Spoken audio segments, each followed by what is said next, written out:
I'm Judy Clem with Friends of the Oak Park Conservatory, and we are excited to have you all here tonight for our lecture series. It's called the Learn and Grow lecture series, and it was started a few years ago as we lead into our big annual plant sale. And so what we're trying to do with this program and all of our programs is invite you to learn and become more confident in your gardening endeavors. So to that end, the series started last week with soil basics. Tonight, we've got Jill talking about how to garden effectively in small spaces. And next week, our speakers on our Zoom tonight, Suzette Gasick, Master Gardener, will talk to us about how to companion plant with annuals and edibles all in the same container. So using the beauty and the scent and really creating a beautiful container. And she will be highlighting plants from our plant sale. The Friends of the Oak Park Conservatory plant sale is actually live right now to members. It's open to members only for the first 2 weeks. And then on Sunday, it will open to the public. And yesterday, here's some plants actually demonstrating. Yesterday, I walked through the greenhouses and it is just outrageous. It is outrageous. The two primary greenhouses are almost full. One house has mostly edibles. The other one has mostly annuals, and everything is looking lush and beautifully grown right at the Oak Park Conservatory. That's what's going on. So plant sale is coming. Here's the information on it. But now I'd like to turn our attention to our speaker tonight, Jill Niewohner. Jill is of Mama Grows. She left the full-time workforce to raise her children, chickens, and veggies in her small backyard in South Oak Park. She's an avid cheese and soap maker, a trained master gardener, and a former Foxconn and Sugar Beet Co-op board member. She was also PTO president of Longfellow School when her kids were younger. Today, she works on helping nonprofits with their fundraising and IT needs, and that also includes the Friends of the Oak Park Conservatory. So we are so lucky to have Jill with us tonight. Jill, I'm going to ask you to share your screen, and I will spotlight you. And then we can get going. Can everybody see Jill's screen? I'm trying to, yes. Yes. I'm going to go with that. Okay, Jill, take yes. it away. And at the end, Casey Nikoloff is our co-host tonight, and she will handle Q&A. And we'll keep things moving along and turn it over to you, Jill. Thanks for being here. All right. Thanks for having me. It's fun to be talking about gardening when it's so gorgeous outside. I've done these presentations quite a bit, and sometimes there's still snow outside, which Judy can tell you all about her winter sowing seeds.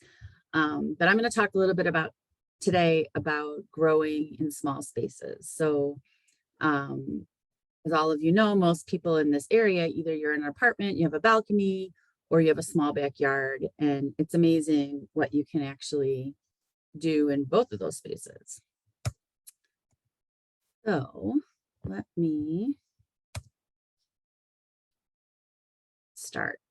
So I start this with the seed catalogs because we've all been getting them since, January. And I like to say so many choices, so little space. If we could, we'd purchase everything from the seed catalogs. But these are some of my favorites, definitely the ones that show up at my house year after year after year. There's a lot of fun new varieties that you can get, especially from Seed Savers Exchange, which is a lot of seeds from people. The Seed Saver Exchange is in Iowa, which I keep saying I'm going to go there one year, and I have not yet.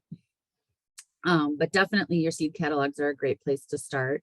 I know that Foxconn has seeds for sale. There's obviously seeds all over the area, but if you're really planting in a small garden, I would recommend talking to your friends and your gardening friends, because there's no reason to spend a lot of money on seeds when you can share. You only need a couple seeds each. And there's a lot of seed swaps around town that are definitely a good place to get seeds. So let me get to start. So I always like to tell people to pick the easiest vegetables to grow in small spaces. And sometimes people think that just means you can only do basil in a pot or lettuce.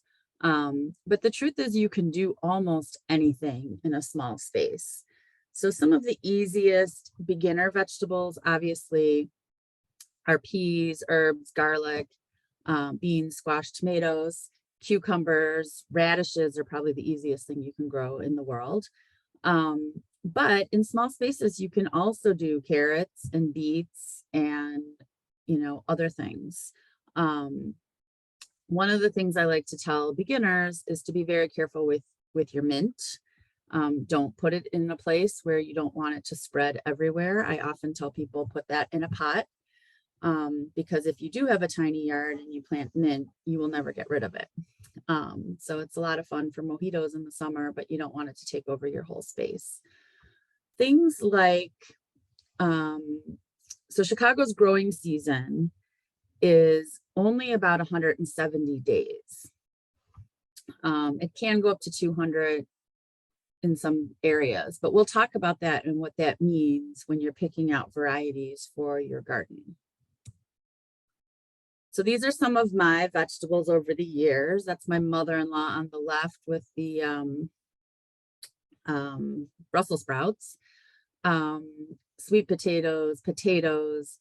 She's actually out near Oak Brook. So when I run out of space at my yard, I plant stuff over at her yard. So let's talk a little bit about reading seed packets. I'm just going to check the chat. Oh, that's Casey telling you to post your questions. So seed packets are really an important thing and people often ignore them.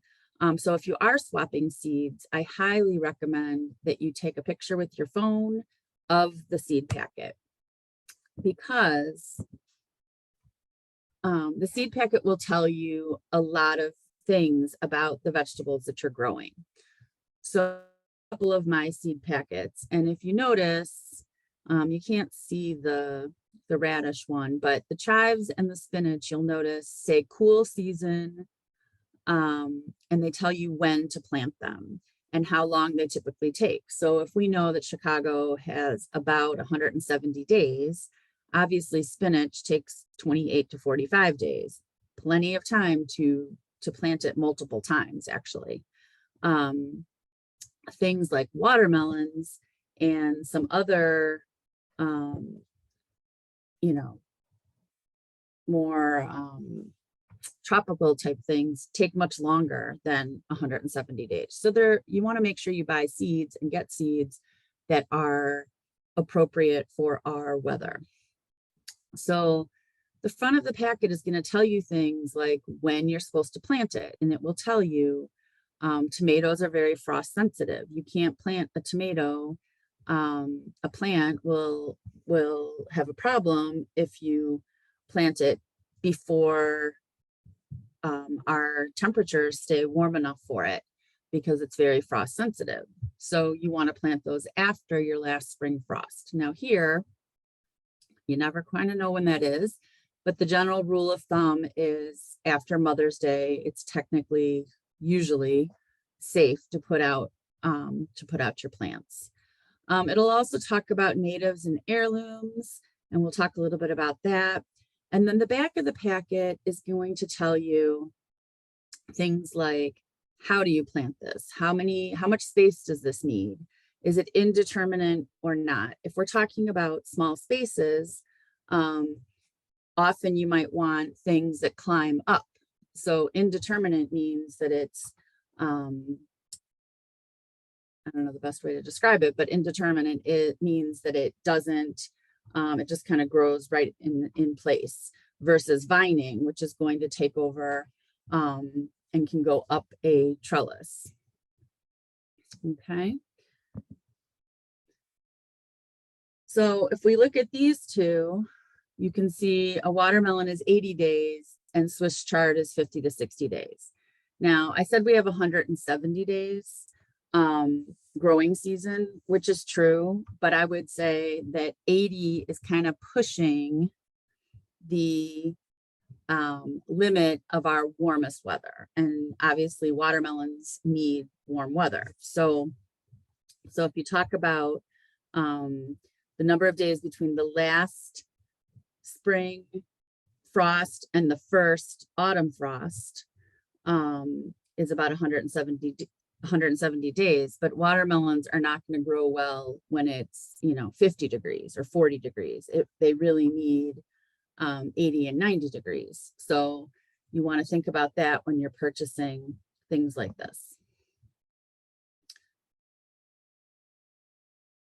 So this is what it says on the front of that watermelon packet. And I'm not going to read it to you, but, or one of the front of the packet, but basically it's going to show you what it's best for. It tells you the maturity dates, tells you a little bit about it, where it's from, and then when to sow outside. So this recommendation, 2 to 4 weeks before your average last frost, etc. I think this is actually the radish packet, or baby beets. This is really important to read. This is from Botanical Interest. Not all seed packets give you this much information, but certainly the catalogs will tell you all kinds of things similar to this. The other piece is when to start inside. So for instance, tomatoes, it's honestly too late to start tomatoes inside. That's why, people buy plants because, you can definitely do seeds, etc. But most people start their seeds for tomatoes, February, March. It's almost getting to be too late. If you started them now, you'd probably be okay. But if you waited another couple weeks, it would be too late to start them inside. So you want to think about how long it takes them to grow, and if they need to be, if the seed needs light or if it needs warmth to emerge.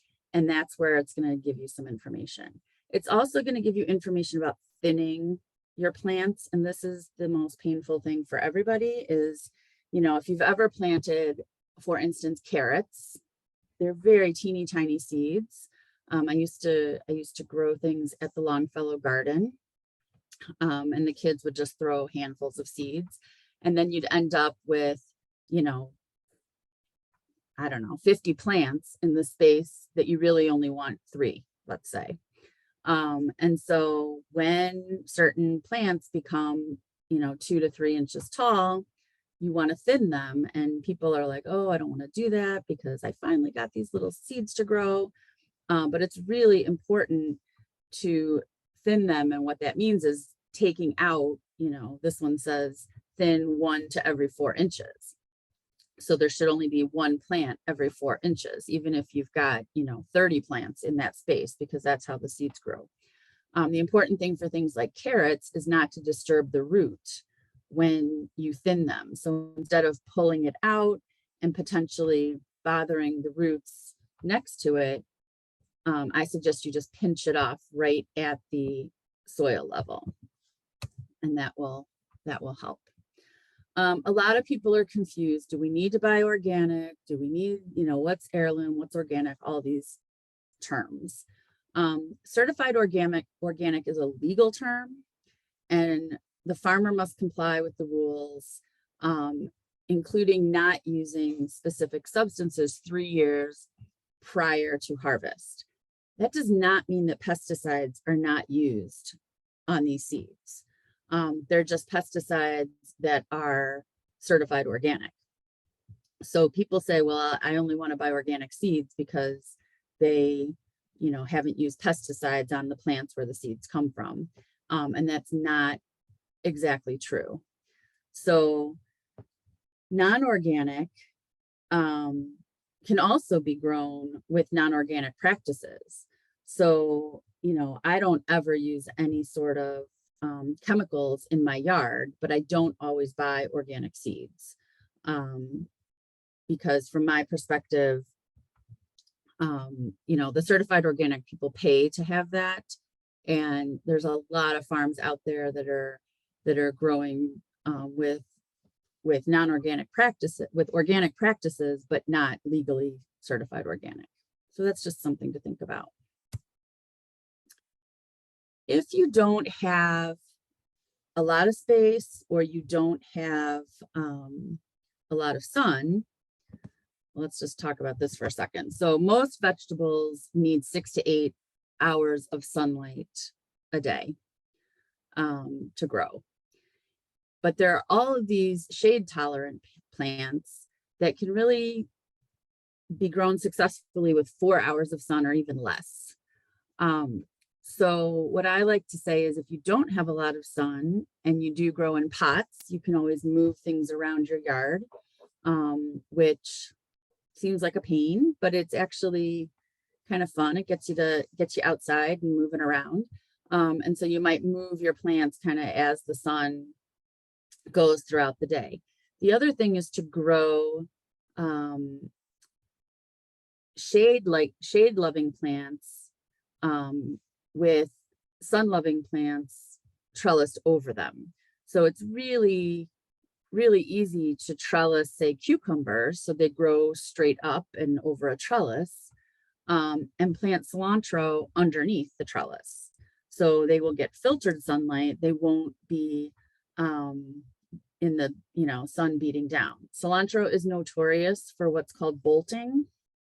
Bolting means that it's basically received, it goes to flower, it goes to seed. So a plant has a life cycle where it will grow, it will produce a fruit, and then it goes to seed. Once cilantro goes to seed, it's bitter. I mean, obviously you can use the seeds because those are delicious too.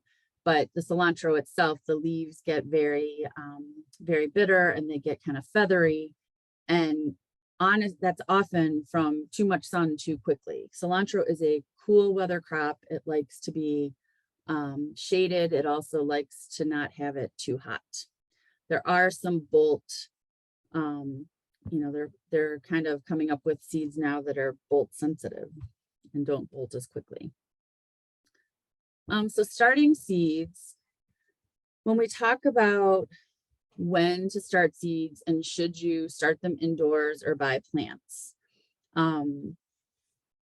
things like root vegetables, beets, carrots, anything, radishes, anything that grows into the ground, you want to direct sow, because it's often, if you buy a plant of carrots, you often disrupt the root when you transplant it. It can be done carefully.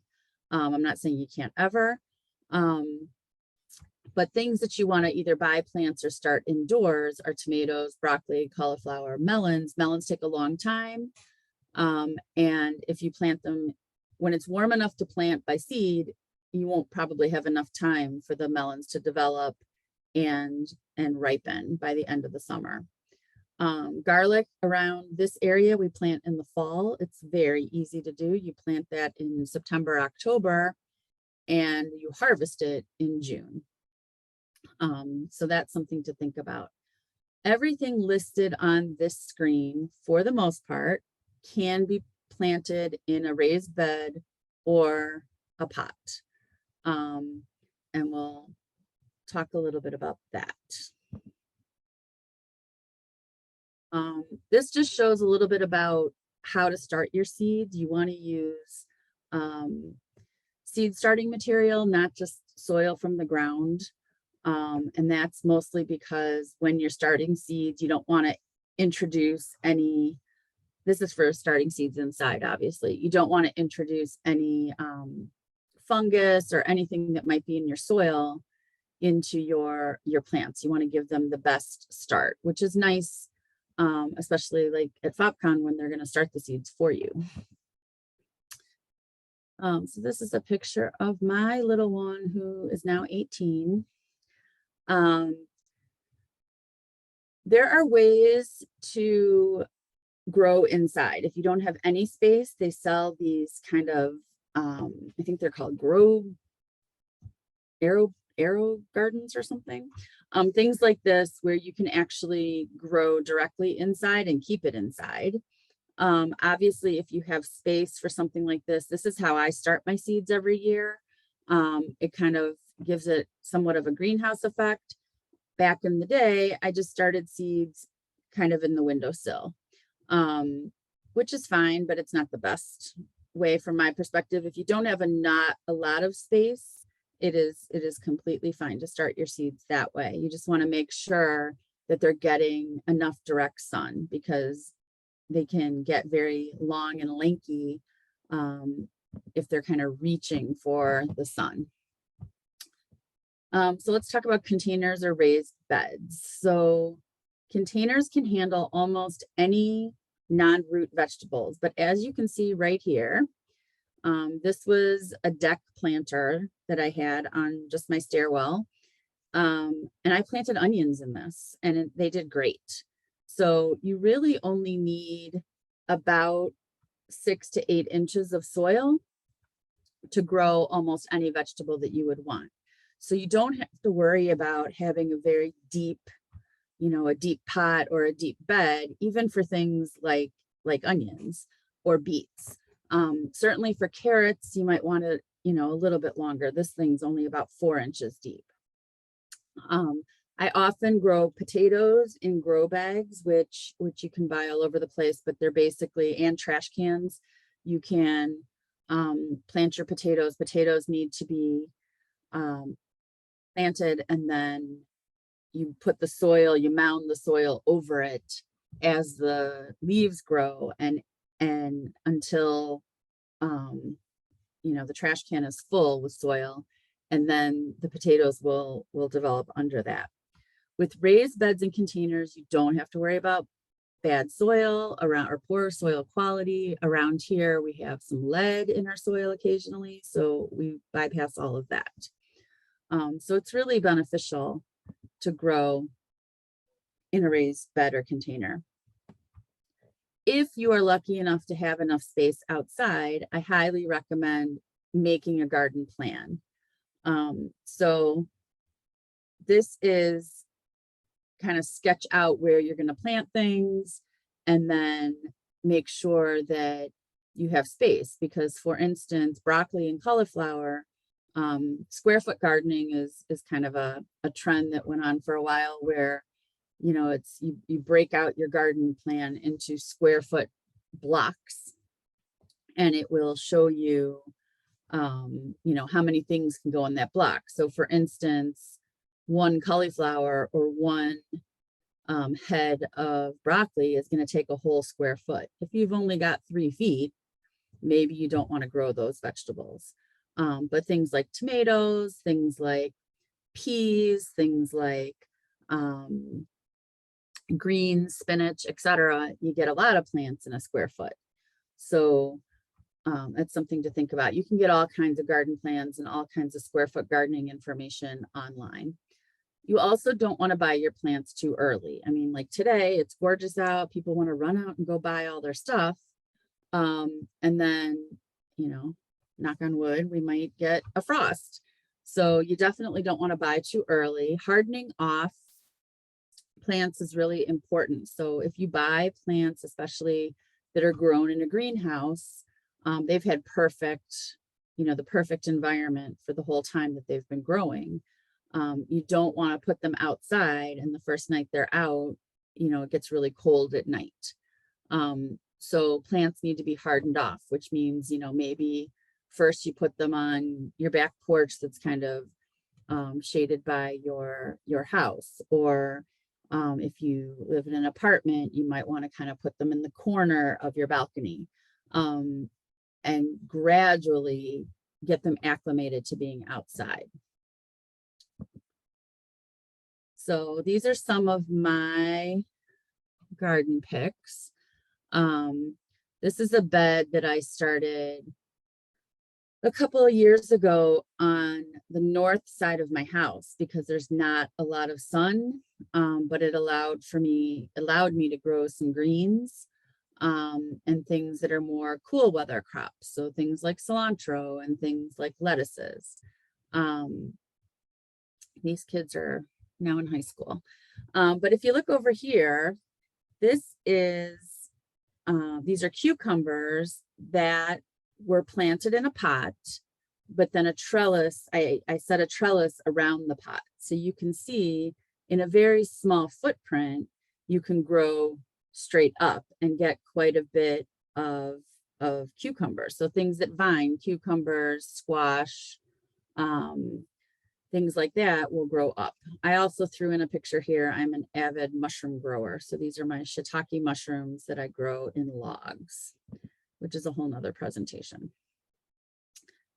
So when you transplant your seeds, you want to make sure your seedlings, you want to make sure that you're not damaging the roots. So sometimes you'll see plants come in peat pots or people start their seeds in newspaper or egg crates. You can just put that directly in the soil and the paper will disintegrate as the plants grow.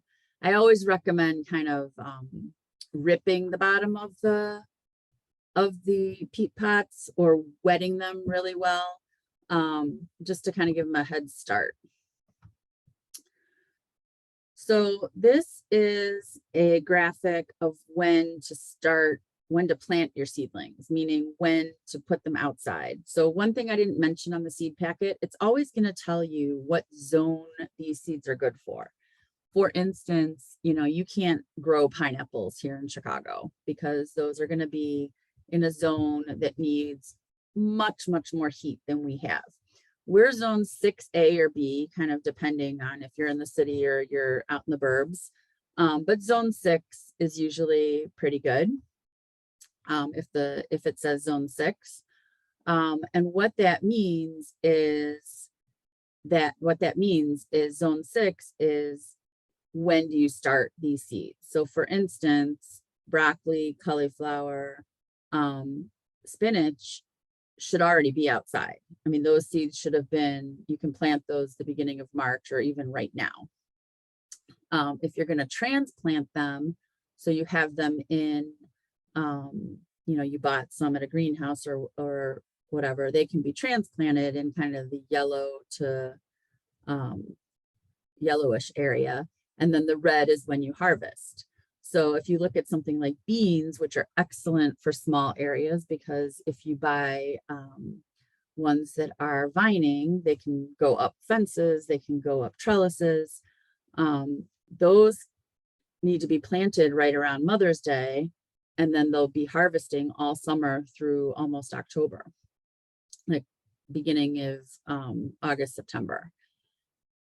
Things like kale, lettuces, peas, spinach, you see there's 2 boxes. That means there's 2 chances to grow those. So you can plant them, now, so start them indoors and be harvesting in June, and then plant them again in July or August and harvest closer to the fall. So this gives you an idea of when you can plant and when things like to grow the best. If you don't remember all this, if you go to the USDA, this is the plant hardiness zone map, and it tells you, it might be a little hard to see, but it tells you, in Chicago, we're in this green area because we get this little patch of a little bit warmer because of the buildings downtown. But you can see that we're in zone 6 from this map. Now I'm making it bigger. That's not what I wanted to do. Okay, so I know in the next couple of sessions, Judy's bringing in people to talk about companion plants, so I won't get too much into that now. But just keep in mind that there are ways to companion plant to make use of space. So if you look at this picture, we've got carrots growing down, tomatoes growing up, and tomatoes and carrots actually are really good companion plants. So there's ways to, like I said, build a trellis of cucumbers maybe, and have your kale and cilantro kind of growing under that, so it stays a little bit shaded. There's a book called Carrots Love Tomatoes, which is a great book if you're interested, but I won't go through all these, but there's definitely things that are protective. So things like tomatoes and brassicas, which are cauliflower, broccoli, those repel each other. So you don't want to plant those too close together. But if you plant strawberries, which you can do in a pot or in the yard, there's an herb called borage that is really a nice companion for strawberries and help. They're mutually beneficial. If you're concerned about pesticides and so forth, I highly recommend crop rotation. So plants in the same family typically get the same diseases. So if you use a pot this year for tomatoes, you don't want to try to grow potatoes in the same pot because they're in the same family next year. So same thing with your garden beds, you want to move things around. Now, obviously, if you don't have a lot of space, you can't like really move things too far, but at least don't plant them in the same exact area. So if you've got, a 3x2 garden bed, just swap the ends where you're putting things, so that you have space to do that. The other thing I recommend if you have a small yard is planting as many perennial vegetables as you can. So things like asparagus, things like fruit trees. If you have room for one tree, you can buy fruit trees that have grafted branches of different varieties. And that's a great way to utilize your space, and it'll come back year after year. So these are some examples of using pots and grow boxes and using vertical space. So if you notice, the one on the left here, I bought this like folding trellis. So I can put pots on the inside of the trellis and they'll grow up both sides. And the pot might have, cucumbers. It looks like there's cucumbers in this, both two different varieties of cucumbers. On the right, that's a trellis leaning against my house, which I don't recommend because it kept falling, but I didn't secure it well enough. But if you can, and that is growing butternut squash. Butternut squash is notorious for taking over the ground if you let it. But it worked really well to have it trellised up, and I got quite a few butternut squash when the trellis didn't keep falling. Here's some other examples. So I do have grapes in my front yard. I have a little arbor that they grow over, and my neighbor is nice enough to let them climb all over her wrought iron fence. That is not my fence, that's my neighbor's. So, that's something to think about, to let it trail along a fence. This pumpkin over here is my neighbor to the back, and they just let it kind of grow over their fence. This is the alley. So they get pumpkins in the alley every year. And at some point she'll come out and put metal cages around the fruit so that the squirrels don't eat them all. So definitely make use of existing objects.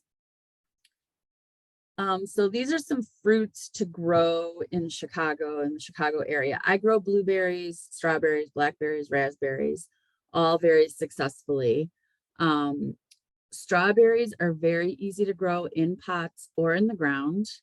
You can buy different varieties. There's everbearing and June-bearing. June-bearing means they produce their fruit right around June, and everbearing continually produce all summer.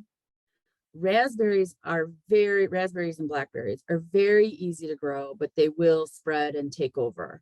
So I planted, you can see over here, I've got raspberries growing along my fence, and they just took off all the way down the fence, which is fine for me.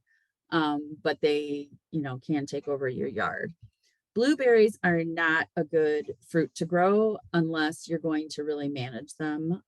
They need cross-pollination, but they also need acidic soil, which we don't have natively here, but that makes them a really good candidate for pots.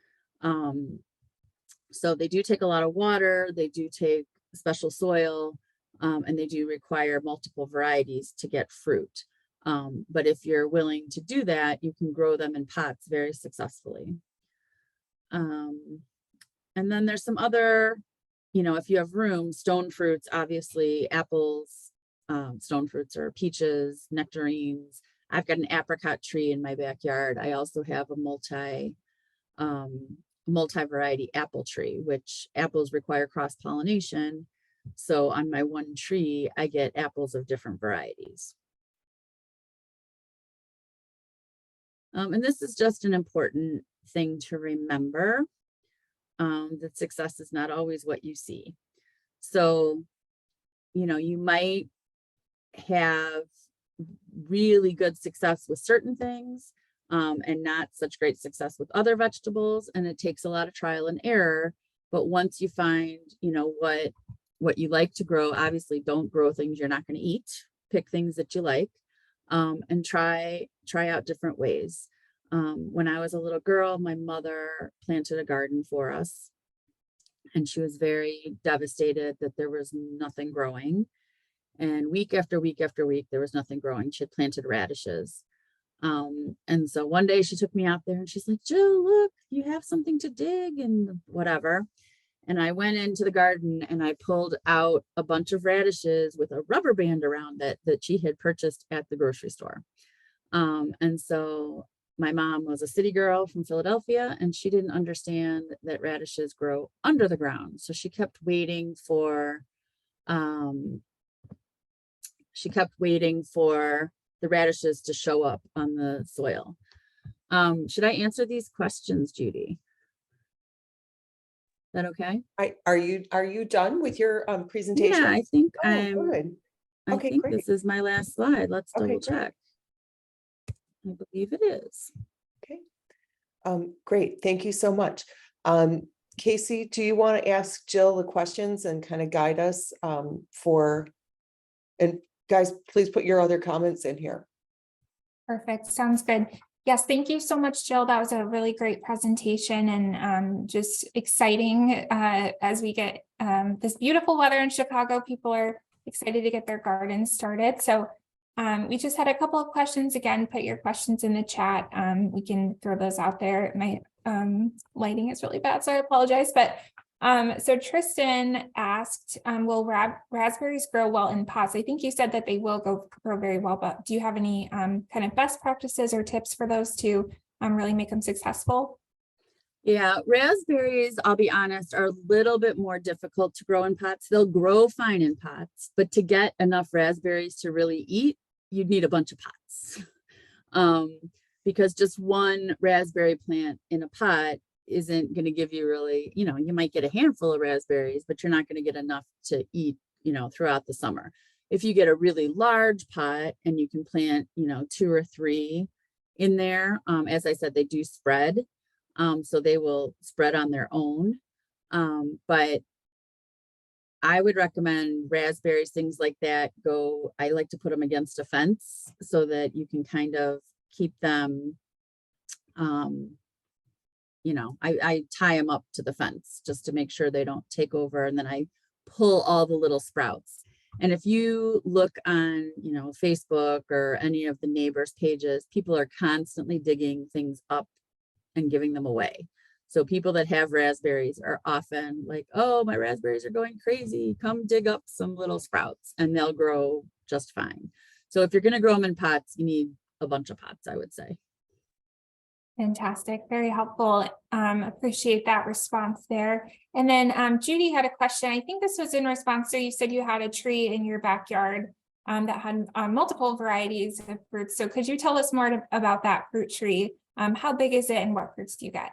Yeah, so I have a dwarf cherry tree.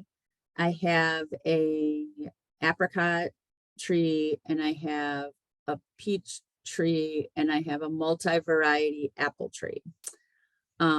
I have pruned them to stay small. So the one thing that will happen is all of a sudden, you know, middle of summer, your apple tree, your apricot tree will start sending out runner, you know, straight to the top. You're going to get a big trunk. I cut that. So I keep them very small so I can manage them. Also, when they were younger, I put weights on the branches. So if you're driving like to Indiana, you might notice out the window, there's all those crazy looking apple trees that have like those kind of funky branches. That's because the farmers bring down the branches when they're younger, so they grow down, so to speak. So it's easier to pick the fruit. So I've done that with my trees as well. My peach tree is actually a little bit too big right now. I need to get out there and do something with it because it's going to be, I don't want it to hit my house. But it's actually already in flower, in bloom. So there's also some varieties of sour cherries that do not need cross-pollination. But as far as the multi-variety apple and cherry tree, because the sweet cherries do need cross-pollination, you can buy them at almost any place now. They used to be hard to find, but now they call them fruit salad trees, or they call them all different things. I get a lot of mine from Stark Brothers, which is a company that sells fruit trees. But even, you know, Wanamakers, any of the local places that you shop, they usually have a couple. And basically, there's also, I have grafted my own. So you can graft, you know, a neighbor's apple branch to your apple tree, and then you'll get their variety and yours. So I'm lucky enough to have a neighbor across the alley that has an apple tree. So we cross-pollinate each other. So Is that the you have question? like 4 or 5 trees in your backyard in Oak Park? Yeah, right now the apple tree's been there maybe 10 years. Huh. And Okay. it's in the corner of my fence. So the corner Mhm. between the two fences, and it's probably around, I don't know, 5 or 6 feet, you know, wide. Wow. Oh, 12 trees in your apartment. Heather. Some of my other trees are still kind of young, so I'm still experimenting a little bit. Okay, I'm thinking about this for our community garden Oh yeah, in Berkshire. Okay, thank you. for sure. Great. And then Judy, you also had a question kind of shifting gears about onions. So if we have onions that start sprouting, can they be grown in pots, or do we have to start them with fresh seeds or starts? So onions are one of the seeds that don't last season after season. Many seeds will last 5-6 years, no problem. Onion seeds sometimes only last a year or two. If you've already got them growing, I would get them in the ground now. I have one sprouting on my countertop. Can I plant that? Put them in the ground now. But Onions, it's from an onion that I bought at the store. that's fine. If it's growing, it's growing. It's okay. Yeah. Okay, thank you. Put that in the ground now. Onions need to get in the ground now, because they're cool water, cool season. You can put those in pots. You can, oh, I just saw the squirrel thing. You can put them in pots. You can put them in raised beds. Obviously, if you put them in a pot, you're not going to get that many, you know, 5 or 6 in one pot if you got a big pot. But yeah, those need to get in the ground. Right. I'm triggered by the squirrel question, but go ahead and hit me with it. Well, I will get to Christina's question really quick, if that's okay. She is wondering if you can use potting soil from last year again, and if so, does it need fertilizer? Yeah, so you don't want to fertilize seeds, which is the seed has everything it needs to grow into its first set of leaves inside the seed. And so often fertilizer will do more harm than good at the seed stage. You don't really need to fertilize anything until it's already starting to grow. So you don't want to put any fertilizer in your seed starting material. For the most part, you know, if you're asking if it can stay in a bag year after year, yes, that's fine. For the most part, if you've started seeds, whatever they were started in are now out in the garden. So you do want to have fresh potting seed starting material each year. Did that make sense? Whoever asked. Absolutely. Yeah, is it okay if I ask a follow-up? Sure. So like I used grow bags for my tomatoes last year. So Mhm. I you know, if I pull out the roots, like can I put the seeds that I started inside in the seed mix? Can I like repot that right in the same old soil in that bag? Or is like the soil too depleted of nutrients? Yeah. So if you're going to plant tomatoes in the same bags year after year after year, they're probably going to be fine. But when and if you get any kind of soil-borne disease, it's going to contaminate that soil for the next year. So yes, the soil is probably depleted, but that's okay. So if you're starting with new plants, not with seeds, you can throw a little fertilizer in there. Does that make sense? I see her talking, but I can't hear her. You're muted. I think I Judy went muted mute you. again. Yeah, sorry. Thank you. That's Okay. really helpful and it does answer my question. Yeah, I mean, you might want to use those grow bags to plant something else and swap with the tomatoes so that something in a different family. Yeah, for the pesticides. Okay, that makes sense. Yep. Or pests. That makes sense. Thank you. Yes. Awesome. And then let's see, we have kind of a multi-part question from Molly here. Really good questions. I've wondered about this myself. So with regards to seeds, should we use the entire seed packet for the season? How many seeds do we use? And if we don't use them, should we freeze them, or what's the best storage mechanism? Yeah, so it depends. I'll start with this. It depends on the kind of seed. So, excuse me, tomato seeds, peas, lettuce, years and years and years, they'll be fine. What I like to do, if I have seeds that have been around for a while, you can sprinkle some onto a wet paper towel and put it in a little baggie and see how many sprout. And that will give you your percentage of what's still viable. If you put, 6 seeds in and none of them sprout, throw that away and get a new packet. But even if half of them sprout, they're still good, right? So that's one way to test. As far as do you use the whole packet this season, as I was saying earlier, onions, typically, yes, because they don't last from year to year, but none of us have enough space to use a whole packet, right? Usually. So that's where you want to share with your friends. You buy carrots, I buy something else, and we share with each other. When you're asking how many seeds to plant, that depends on the back of the seed packet. So if it tells you these need to be planted every 2 inches, and that's what they need space, you have to decide how much space do you have in your yard. Now, I'll be honest, I plant things way too close because I get excited. I'm like, oh, I'll throw one more thing in there. Why not? See what happens. It's not going to hurt anything to do that, but you may not get as big a yield, right? So if you plant too many things close together, maybe your peppers don't get enough sun, and by August, they're still green. They were supposed to turn red. So, it's kind of an experiment with your space. But the seed packets will tell you how many seeds per inch, how much space in between. And that's meant for a farmer with a big farm. So take that with a grain of salt.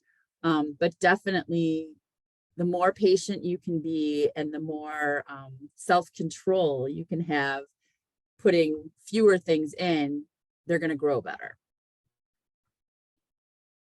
Did that answer the question? That was great. Yeah, Molly, let us know if you have any follow-up questions, but really appreciate that answer, Jill. And then getting to the the squirrel question. So thanks, Tristan, for sharing your experience with those persistent little guys. Feel free to come off mute, but really, are there any recommendations for squirrels, how to keep them away or scare them away to keep them off the Yes. plants? Share your food. I gave up that fight many, many, many years ago. So I used to do the Longfellow garden. We had, I don't know, 8 or 9 raised beds, and we grew pumpkins in the circle behind the school. And the kids used to go crazy. The squirrels are eating everything. I'm like, yeah, because it's delicious. Share it. There is no way to get rid of them. They are going to take one bite of every tomato and throw the rest. So what I like to do is grow enough that I can share. If you have a dog, that sometimes helps. But there's really nothing to deter squirrels. I've tried everything. I've put spikes on the top of my fence so that they supposedly can't walk across the fence, but all they do is tiptoe around it. I've put my apples in mesh bags so that they won't get to those. They find a way to get to them. So I just like to grow enough that you can share. I mean, there are like invisible fences that zap them or some such thing. I don't even know. There's some people in Oak Park that have tried that, but it's not worth fighting the battle. We have to share our space with the creatures that live here. That's my answer. I know it's not helpful, but don't waste a lot of money on coyote spray and, pepper. People go out there religiously with pepper spray, and then you have to put it on every time it rains, and then your kid takes a bite of something and it's got pepper on it, or you spray coyote spray all over, and that just attracts different animals to your yard and it stinks. It's not worth it. Just share. Okay, so thank you so much, Jill. This was fantastic, and I'm so excited to get out there and try growing things vertically and on trellises, and I'll try getting my onions out off my counter and see if I can grow an onion. But this is really wonderful, and we are excited to probably all get out there and get started growing. So thank you everyone for joining us tonight, and to Casey for being my co-host. Feel free to unmute if you guys want to chat for 2 more minutes and say hi.